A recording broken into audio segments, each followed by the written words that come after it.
Howdy, friend. Sam Houston here, hoping you're living in high cotton. And if you're lucky enough to be in Texas, I know you're most of the way there. Now enjoy your daily dose of Texas history and Texas pride. Howdy, friend. Welcome back to the Feed Bandit podcast and your Texas History Roundup for April 2nd. In 1836, on or about this day, President David G. Burnett wrote to General Sam Houston, quote, "The enemy are laughing at you to scorn. You must fight them. You must not retreat further. The country expects you to fight.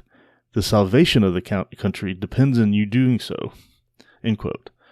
Also on this day, General Antonio Lopez de Santa Anna learned that high water on the Guadalupe River at Gonzales was keeping a 500-man force from joining General Joaquin Ramirez y Sesma as the Colorado River.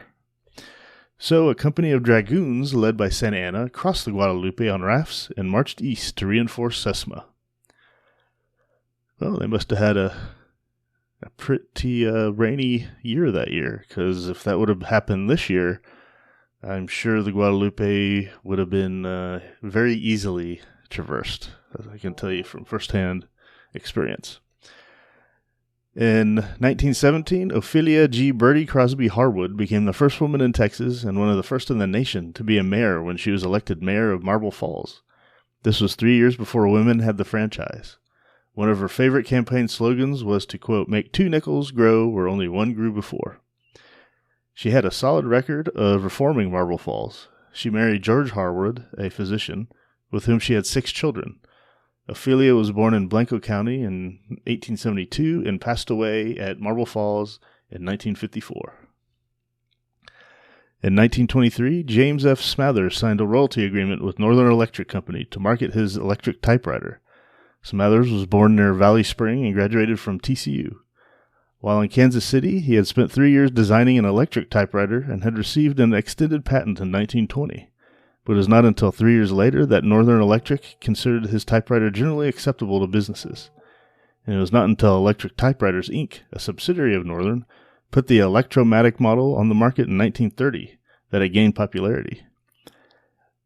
IBM bought electric typewriters in 1933, and Smathers died in 1967. In 1929, Amarillo Junior College, now Amarillo College, was established by an act of the legislature. It was the first college established under an act to form junior college districts in the state. Amarillo had been the largest city in Texas without a public college.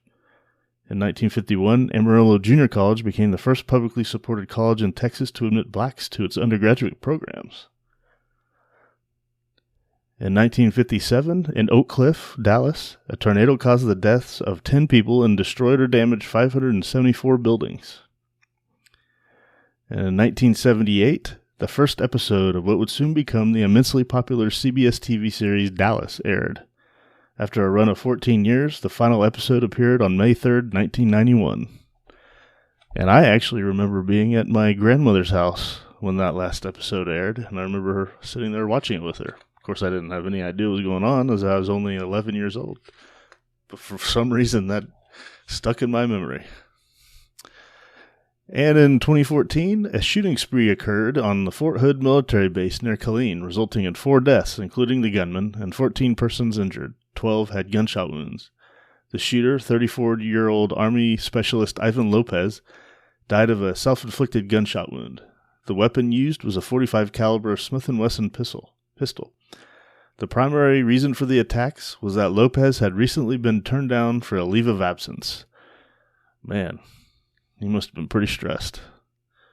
All right. Well, that, my friend, was your Texas History Roundup for April 2nd.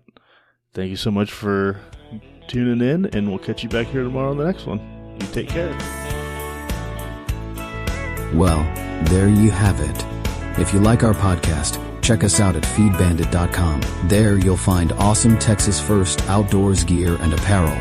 Your purchase helps support the Bandits and keeps this podcast on the air, fighting for you and for Texas. Remember, preserve the tradition, protect the legacy. Until next time.